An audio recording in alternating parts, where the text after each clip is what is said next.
Assalamu alaikum. I wanted to talk about an issue that's been quite prevalent, especially among the youth in non-Muslim countries in the West. You know, the Muslim brothers and sisters who are on the right path, following the Quran and the Sunnah according to the understanding of the Salaf. This matter has been quite prevalent and unclear to many of the brothers and sisters out there. We're seeing nowadays some of the du'at that they claim to be, following the manhaj of the Salaf, but at the same time we see them that they are cooperating within Dawah. They're cooperating with Ahl Al Bida, people of deviance, of misguidance, clear people of deviance and misguidance, that they're calling to a bid'ah. And this is wallahi a calamity. They're mixing haqq with batil. They're mixing the truth with evil. يعني الله عز وجل قال في القرآن وتعاونوا على البر والتقوى ولا تعاونوا على الإثم والعدوان. Unite on the truth and on birr and on goodness, and do not unite on things that are bad and evil. And Allah عز وجل قال وإذا رأيت الذين يخوضون في آياتنا فأعرض عنهم حتى يخوضوا في حديث غيره.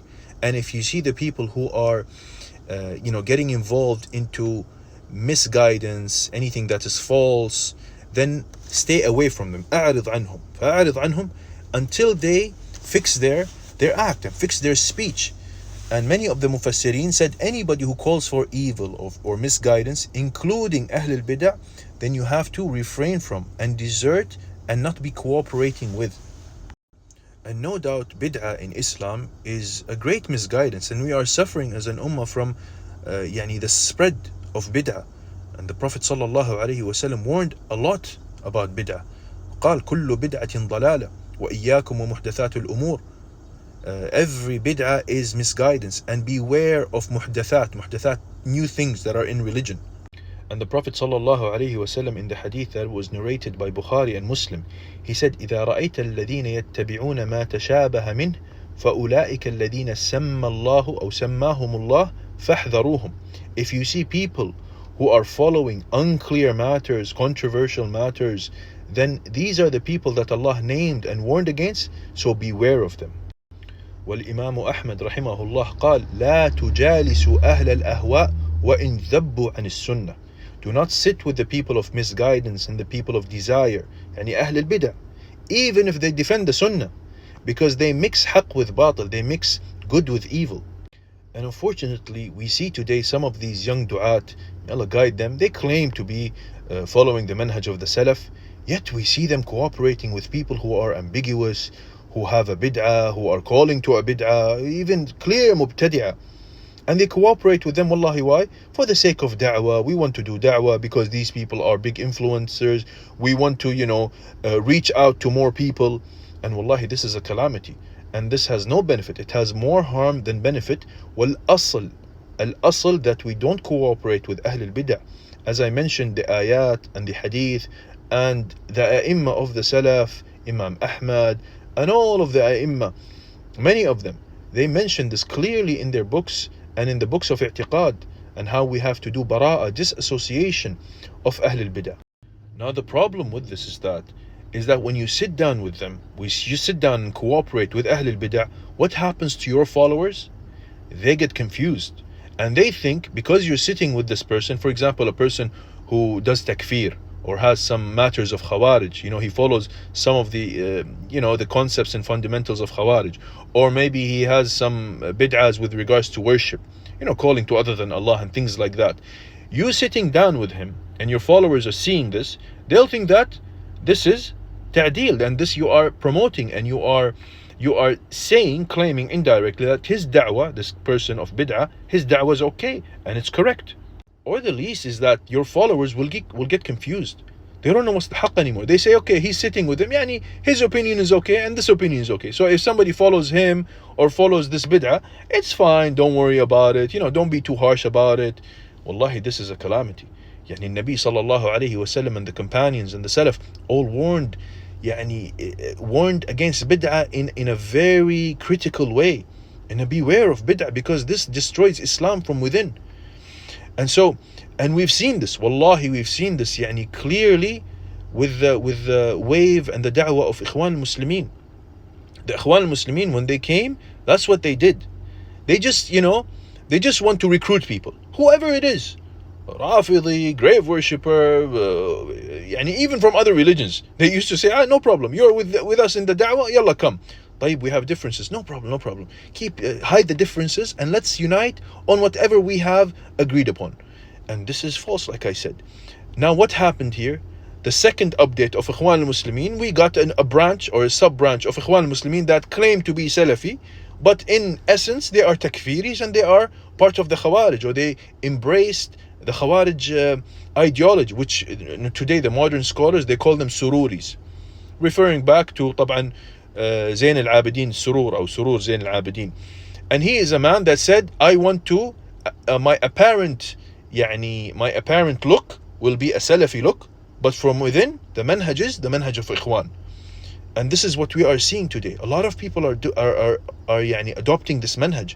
They say we are Salafi, but when you look at them, they are calling to revolutions, publicly criticizing Muslim rulers, doing takfir on basically major sins or sins, sometimes even permissible things. They're doing takfir on them, they're getting into politics, etc. And wallahi, this is becoming a big calamity from within the the da'wah scene, and especially in the West. In the UK, I'm seeing this. In the US, some of these big names in da'wah, they're sitting down with Ahl Al Bida and no problem, wallah, no problem, this is for the khair, this is for the benefit. But in reality, it's not for the khair. It has maybe 10-20% of khair and maybe 80% of damage and evil. They don't look at it from a long term. What's going to happen later? How these bid'ahs are going to crawl up into your followers and other people when your videos and your da'wah cooperating with these Ahl Al Bida will go viral. And claiming that this is beneficial for the da'wah, wallahi, it's false. Now you don't need them. If you are doing da'wah online, you have how many platforms and in many different ways, and you have many tools to do your da'wah. You're not restricted in da'wah to, I have to participate with them or else my da'wah is going to die out or anything like that. No.